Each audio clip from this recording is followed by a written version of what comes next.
and welcome everyone to Confessions of a DEI Data Junkie. We have our very own Eva Nico, who's the Senior Director of Profile Management here at Candid, and we also have Catalina Spinel, who is Candid's Director of Partnerships. Just a reminder along the way, if you have questions, go ahead and put those in the chat in Pathable.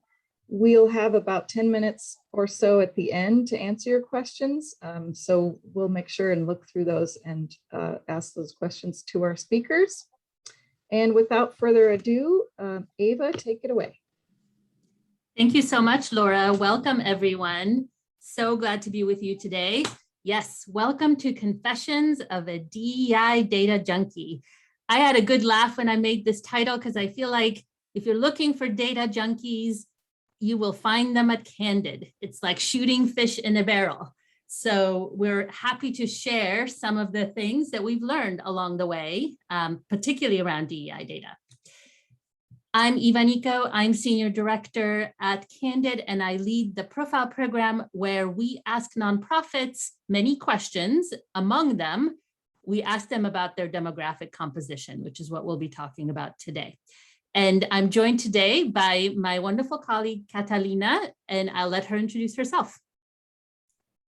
Thank you, Eva. Welcome, everyone. I see that you're starting to come in, so that's great. My name is Catalina Spinel, and as Laura mentioned, I'm the Director of Partnerships for the Northeast. Similar to Eva, I find joy in the intersection of data, equity, and philanthropy, so I'm very happy to be here. And then if people feel compelled to share something that has brought them joy on the chat, then that way we can get to know each other a little bit. You know, sort of sometimes in this virtual space, it's hard to see and to connect. So if anybody wants to share and be a brave soul and share something that has brought them joy, please do so. We do also have a poll, so if you have time, you can check it out now, or we will give you some time when we reach to that moment in the session. And also, we have included the presentation if you want to have a look after the presentation. So with that said, Eva, tell us a little bit more about what we're doing today. Absolutely. Thanks, Catalina. So we are going to do three things today. Number one, we're going to learn about Candid's profiles on GuideStar and particularly how demographic data appears on the profiles. Number two, come the confessions. We're going to talk about some of the pitfalls that we have seen and experienced as we have been collecting this data in the sector. And number three, we hope to share with you some tools in order to help support your community. So that's what we'll be doing today. And our agenda looks like this. First, a behind the scenes look at Candid's profiles and that DEI data. Number two, those DEI data pitfalls and solutions. Number three, how you can help. And as Laura mentioned, there'll be some time for Q&A. So please submit your questions on Pathable along the way. Catalina, take it away for that behind the scenes look. Thank you. So, before we begin, I think we wanted to share a little bit more about how we collect data and how we are able to get all this knowledge together. So next slide. So first, and again, I feel that in network days, I'm talking to old friends and community that we know, but still it is important to be reminded that Candid's mission is that we get you the information you need to do good, where we do have a vast amount of data. And I think here we wanted to capture some of those numbers for you to get a sense of the breadth and depth of data that we have. So first, we do see that we have 1.8 million nonprofits registered in the US. So we have that data. We also have a subset of that, which is 8,000 organizations with a seal of transparency, and I'll be talking more about what seals mean. We share this data with over 200 platform partners. And then on the other side, we have roughly 10 million grants coded for the population that are being served through the work of these nonprofits and the amazing thing that they're doing with their communities. We also have a subset of the nonprofits with DEI data. And for those of you that were in the previous session on insights into your world, Kat and Davis were doing a great job of sharing more details about that data. If you were not in the session, we do encourage you to participate. The session name again was Insights into Your World, what Candid is learning about the demographic makeup of nonprofits.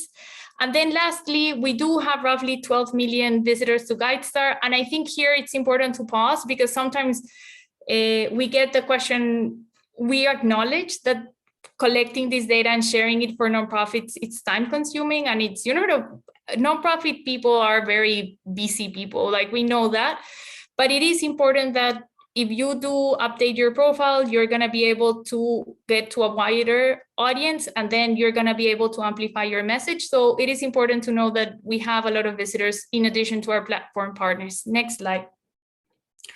So a little bit of where the information comes from, and I know that in several sessions across the conference, we've touched upon this, but just as a reminder, we have volunteer contributed data, both from nonprofits and foundations, and that volunteer data can come in either the GuideStar profile.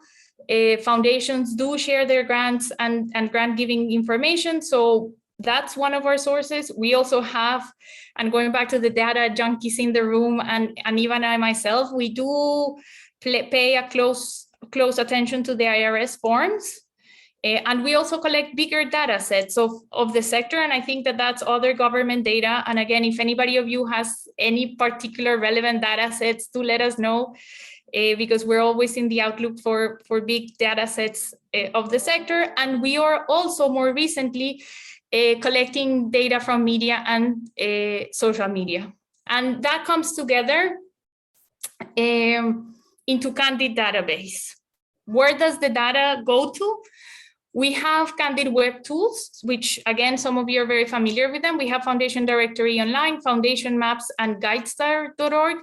And then those web tools are used by our data partners and as well as our funding information networks. And needless to say, I don't need to explain to this audience what the funding information network is.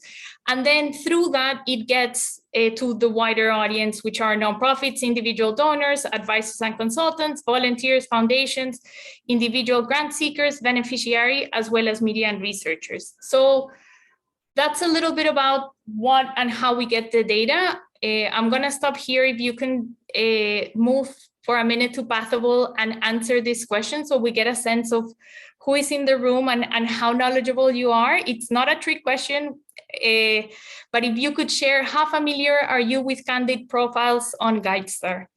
Are you a beginner? So you're new to the profiles, you don't know much. Are you intermediate? You could use a refresher. You know, sure, we know that that we move fast, and then sometimes it's good to learn what's been the updates. Or you're an expert. You reference GuideStar often and know how the profiles serve the sector. And I'll give you a minute.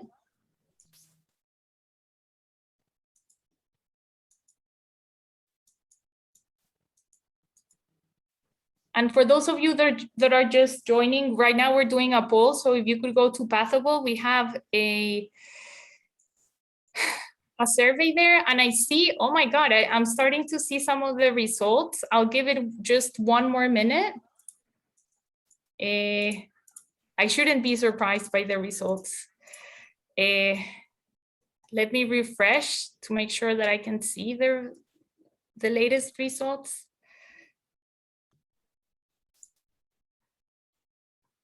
Good. So thank you. It seems that most of that we're divided. So we have 46% of the room classify themselves as experts, and it just changed. So whoever voted, they moved the needle to 43%. Then we have 50% are intermediate, and then 7% beginners. Okay, that's good to know. So let's move on. So now that you know how we collect the data, how we disseminate it, what we do with it. So going back to the IRS forms, if we look before, and then Eva, do you mind passing the slide? There we go. So 990 forms, as you know, they're important, they're comprehensive, they're standardized, and they have basic information. Unfortunately, they can be frustrating because they don't tell the full story. It takes roughly 2 years for the data to come to the public as well. Sometimes it's too general and does not have good program information. So with that said, as you know, and it seems that most of the room that are knowledgeable about profiles, with our Candid profiles, we go beyond the IRS data, and then you can share more of your information and do more of the storytelling. Next slide.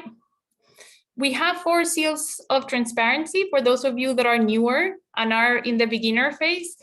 These seals are, we call them seals of transparency, and are awarded as it relates to the amount of data that nonprofits share with us. In the bronze level, organizations share their basic information, so donors can find them and others can find them. With silver, organizations can tell their program and brands, so you can show what you do. And then on the gold level, and we're highlighting because I think that this is gonna be the focus, and then I think at Candid, we've been pushing for more organizations to have at least the gold level. At that level, organizations share the financial and demographic information.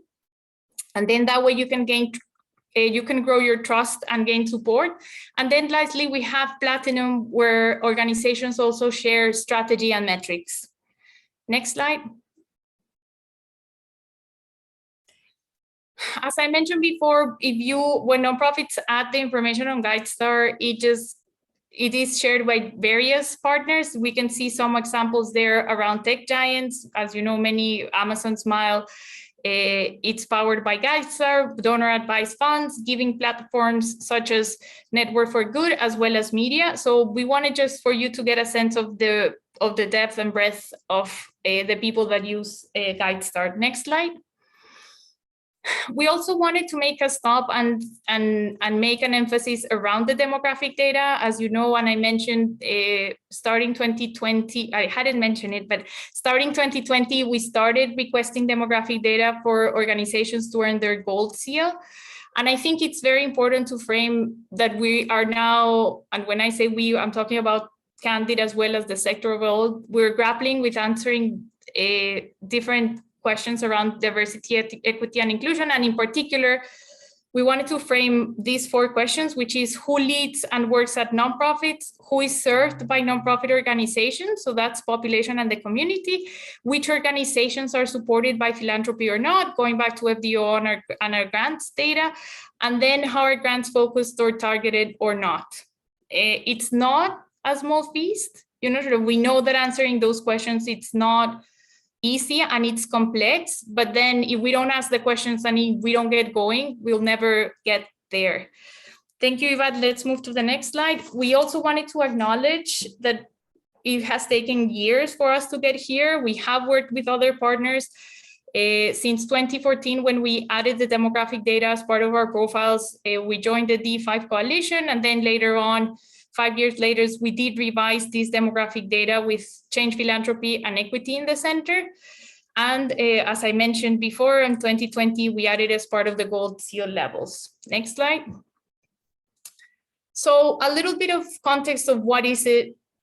We know that identity is a complex issue, but where we landed as of now, we have 4 identity markers, and those 4 identity markers are race and ethnicity.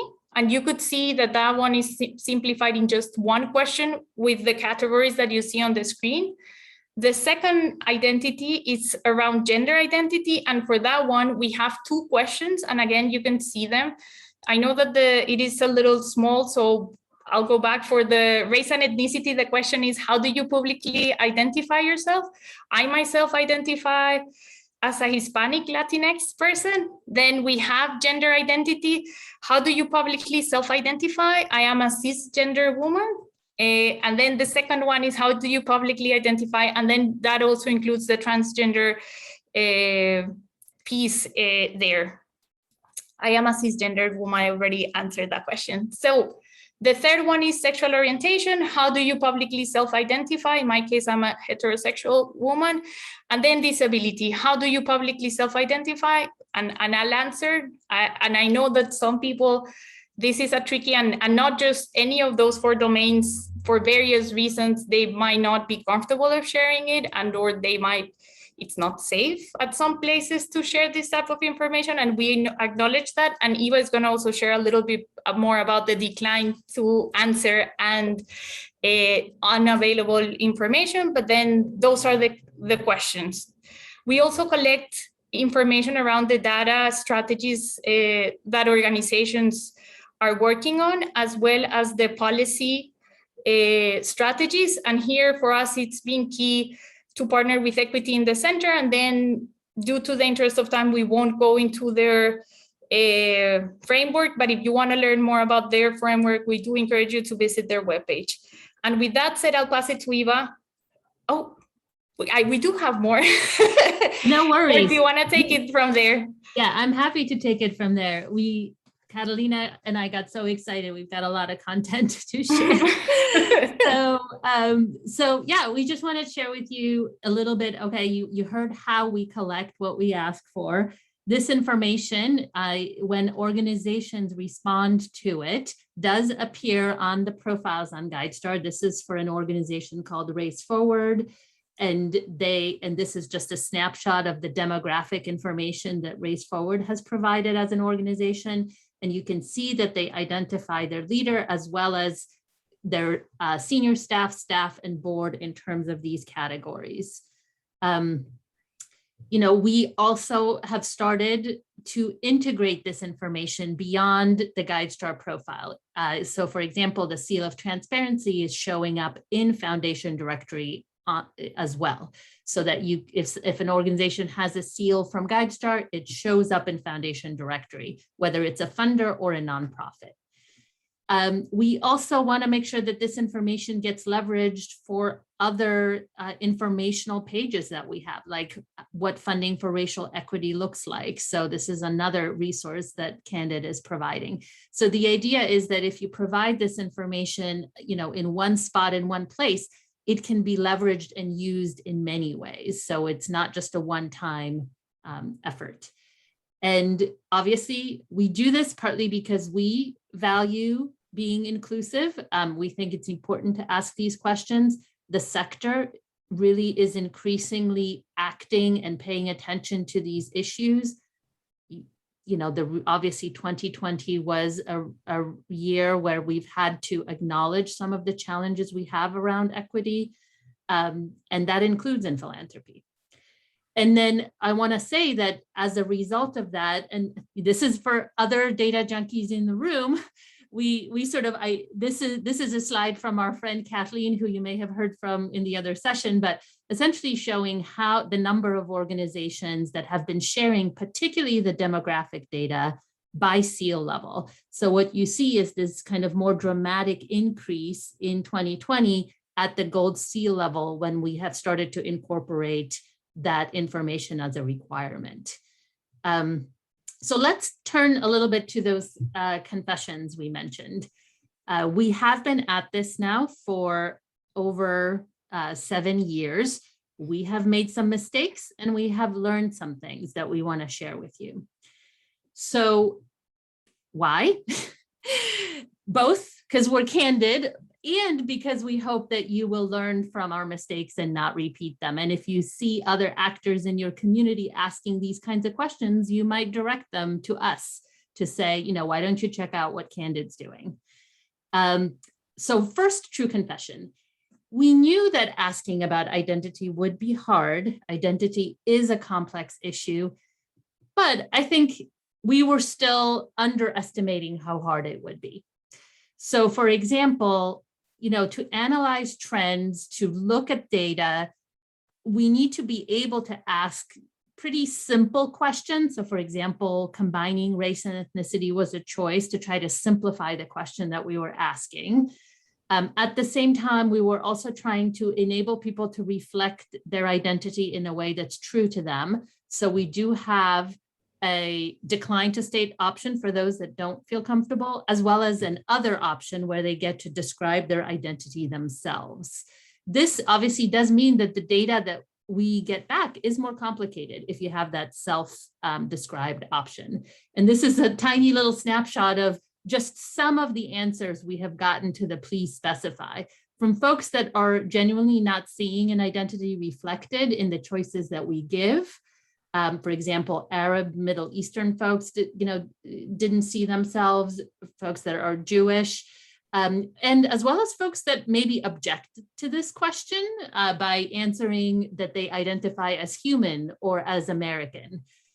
We feel like this question needs to strike that balance of trying to reflect identity as well as giving people the option to describe themselves. And we're constantly looking at the answers that people provide in order to see if the categories that we ask about should change or the way that we ask the question should change. So what did we learn from this kind of experience? We do urge folks to adopt standards and align on standards where possible. The US Census is a kind of standard. We feel like Candid's data collection is a kind of standard for the field, a beginning point. We do ask you to consult with experts to evolve that standard. We try to consult with organizations, experts in the field. One of them, I think, is in the audience with us, Kelly Brown, who worked on the original partnership when we launched this data collection. There are many who have some experience with this. And then finally, we do think that keeping the balance is important. There are surveys and data collection methods that go into a much greater level of detail, but then they end up being much more burdensome for the nonprofits to collect that information in the first place. So you want meaningful information, but you also want to be able to really understand the burden of data collection that is being placed on people. Next confession.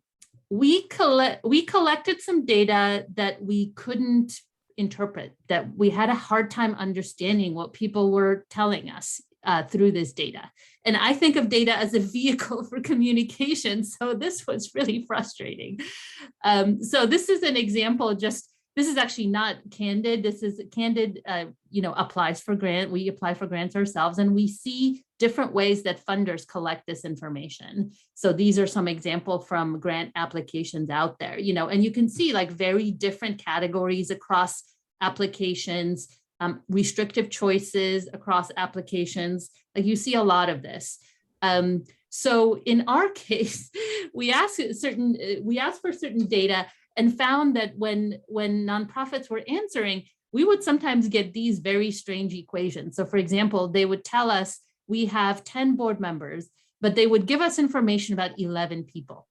And we didn't know who that 11th mysterious person was. The data validation and the tool that we were using wasn't strong enough to basically tell the user, there's something not quite right here. Or maybe they would tell us they have 10 board members, but only give us information about 8. And then we didn't know what to do for the remaining 2 that didn't identify.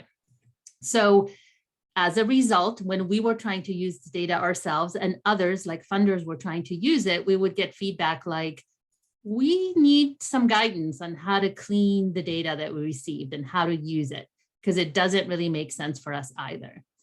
And so I guess the lesson here, and we have learned it over time, is collect data you can use. How do you know? You actually have to try to use it. Like even if you have only a little bit, only a starter set, try to use it and see what it's telling you in order to understand if it's high quality enough or if you need to make changes.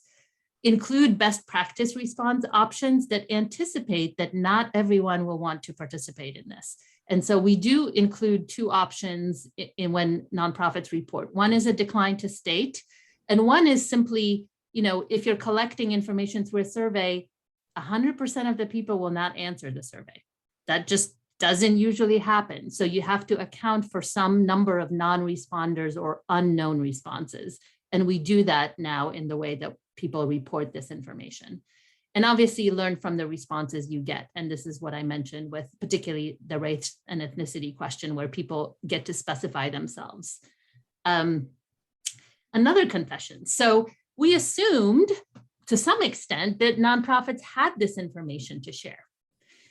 I think this was a big assumption, and we have learned over time as we have been collecting this information that really, for example, how much data is being shared by an organization. This is a cohort of organizations.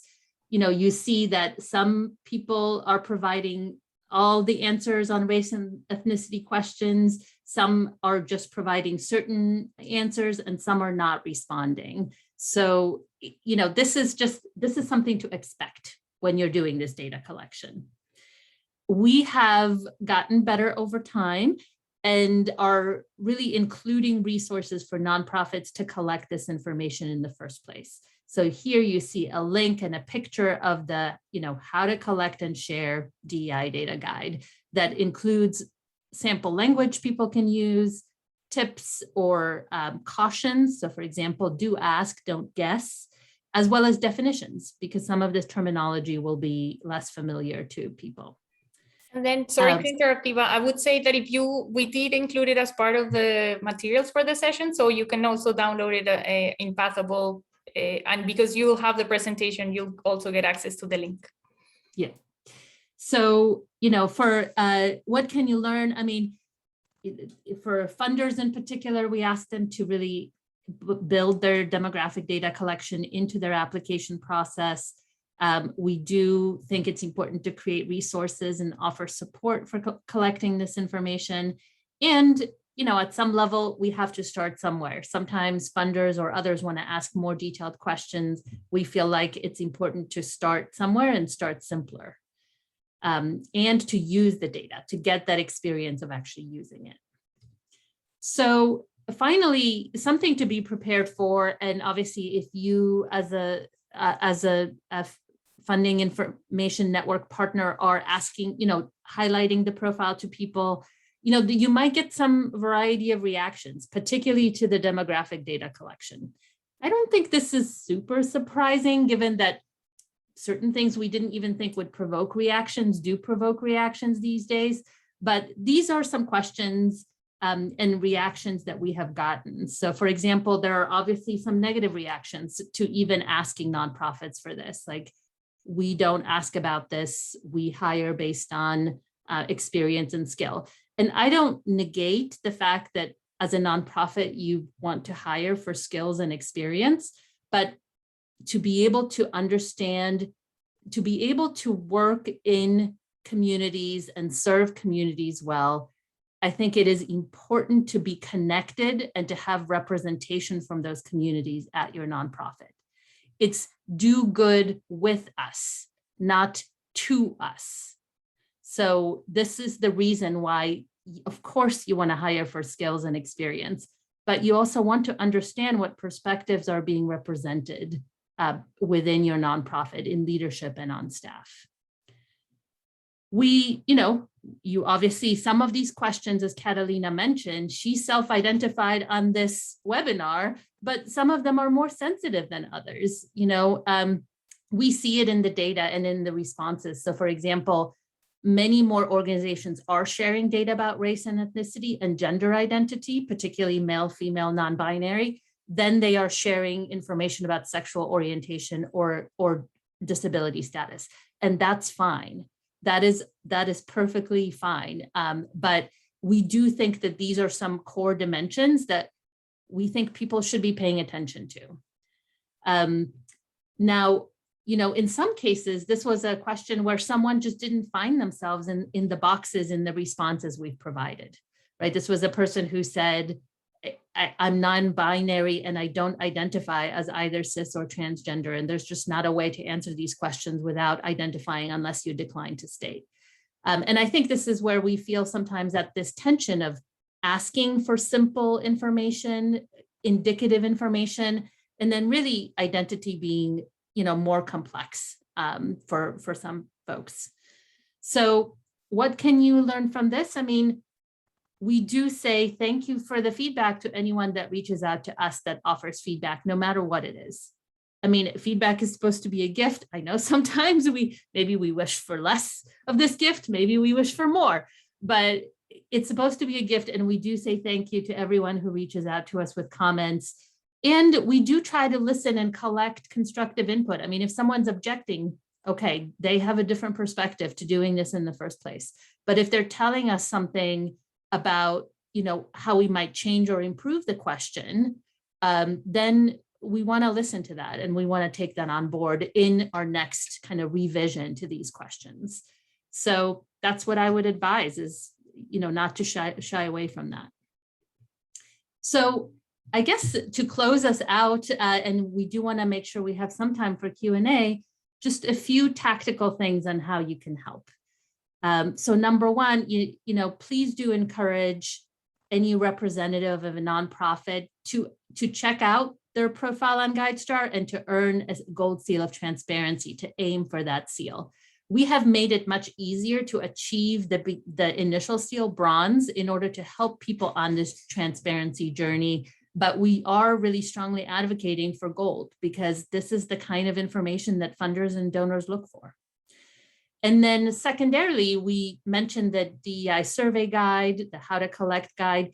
We're recognizing that not everyone is ready with this information at hand. And so they might need some help in how to approach it, how to collect it. And so we're providing the guide, and we urge you to provide access to the guide as well. This is the one that we mean. I think we've already highlighted it.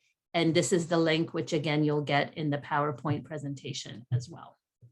So with that, I was going to just give you a quick taste of, when a nonprofit claims a profile and they're providing this information, like what does that experience look like for them?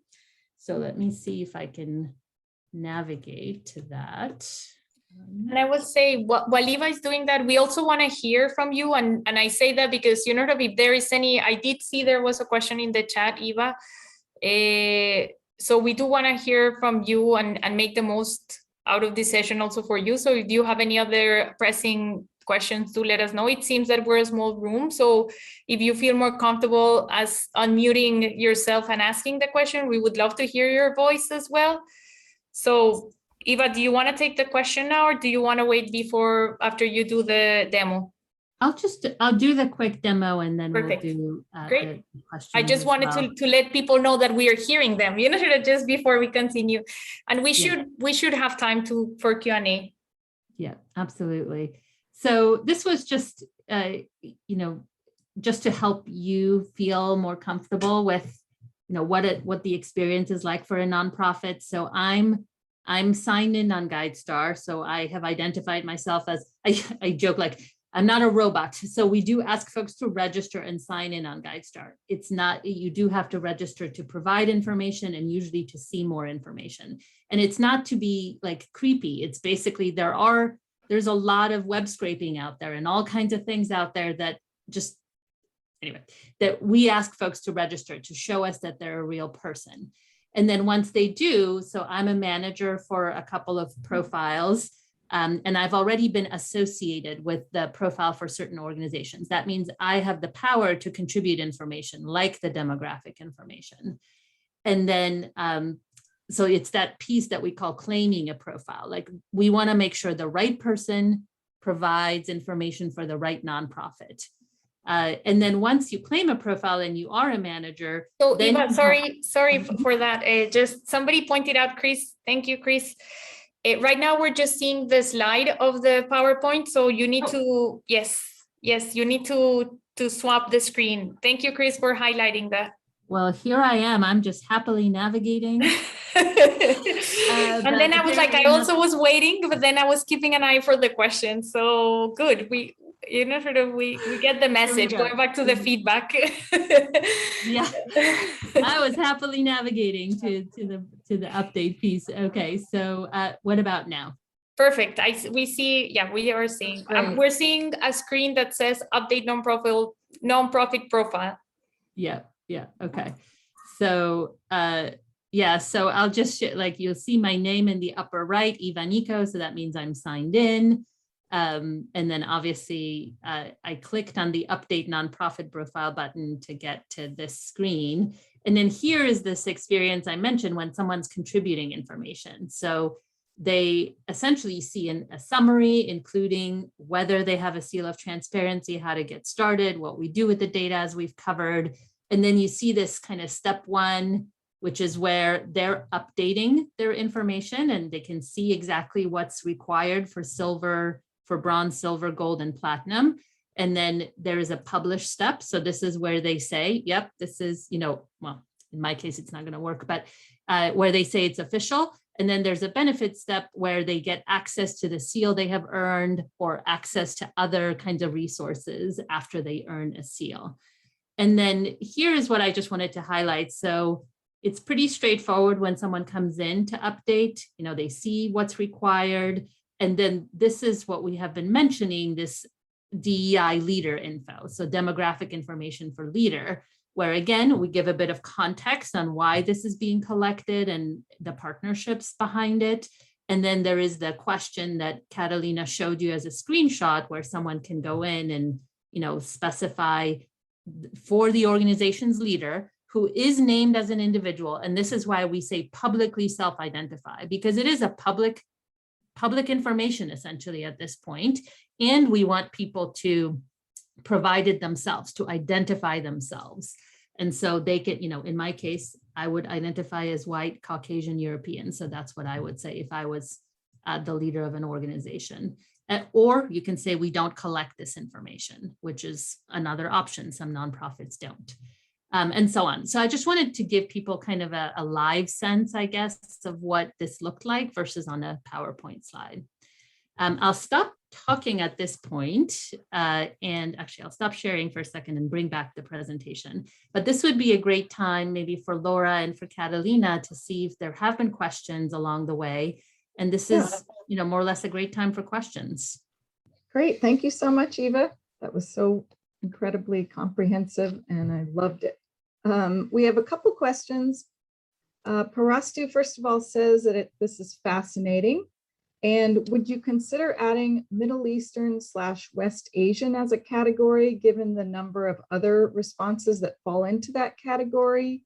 He says, I know there are advocacy efforts currently to add that as a category in the US Census. Is the census where you pulled the categories, or was that from change or equity at the center? Yeah, so the categories were developed, initially with the sort of the D5 coalition. I mentioned Kelly being in a room. So that was the set of initial questions that we developed. And then the latest iteration that got launched in 2019 was with Change Philanthropy, another organization that advocates for equity and change in philanthropy in particular. So it was developed with that partner, but and the intent is to review and refresh these questions on basically I would say a 3 to 5 year cadence. So 5 years for major changes. And it's because there is so much effort in the data collection. So we don't want to change the questions every year because it means usually you can't use the previous year's information. At the same time, these categories, the ways of asking these questions that are respectful do change. And so every 3 years, we kind of review what is the feedback that's coming in, what are the other kind of write-in responses that we're getting? Should we be should we be changing or adding these questions? So we are looking at that. So far the feedback has been particularly around the way we ask people to identify as Asian. That is a set of feedback we've gotten that's too high level. I would say Middle Eastern is a response that's coming up in our kind of write-in responses that we're looking at closely. So yes, we do think about that feedback. Changes come on a kind of 3 to 5 year cycle. Great, thank you. And then Sarah has a question. We had trouble entering our leadership / board demographic data because the survey we'd used had a quote unquote check all that apply version of the question. So people who identified as bi or multiracial checked more than one box. So that meant that with, let's say, 7 staff, they had 9 results, since at least one person checked more than one box about race and ethnicity. And with anonymity for survey respondents, it wasn't possible to say which of those responses needed to be combined for entry into GuideStar. Yeah, that's a good question. And we do see that we do see people struggling with that depending on how it is that they instrument their survey. I think currently in the race and ethnicity category, we obviously have we have a category for multiracial responses, more than one race as an identification. So if you do align with that survey, that's typically how we encourage folks to answer that versus making it multi-select. I think that the tension we're wrestling with is when you do make multi-select responses and you don't have information at the individual level, then it's really hard to aggregate or make sense of those responses at the group level. I guess I'll say is I don't think we are looking at that question, and Kathleen, who you may have heard present, is encouraging us to think about whether we go the multi-select route to allow people to identify themselves that way. But I think we have some trade-offs to make in being able to report this information in a meaningful way at a group or sector level versus enabling individuals to describe their identity that way. So far, we have stuck with the kind of more distinct, harder categories, not the multi-select, because honestly, we see people struggling with this data. Even at the simpler level, we see people struggling with interpreting this information. So we have gone the simpler route for the moment. Great. Thank you so much. We have one more. It's more of a comment, really, from Kelly. It's important to understand the pushback is important, feedback and data, but not a reason to not continue to engage and use data to include and see people. It's all part of an important conversation about social change and inclusion. I 100% agree with Kelly's comment. And I remember, my colleague Jasmine Morrow led this work before me, and she mentioned, in the first place, GuideStar was nervous about asking these questions and putting these questions out there so publicly on the profile. I will say that we have seen a sea change in the number of organizations that are responding to share this information. It's really increased a lot. I think it took us 4 years to get to 15 or so thousand organizations when we first launched this.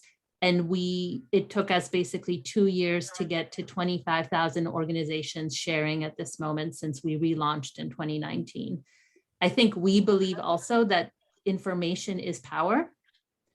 And so we want to be able to shed light on these issues. And even if people don't feel comfortable or don't want to, they have the option not to, but we want to be able to shed light on this if we can.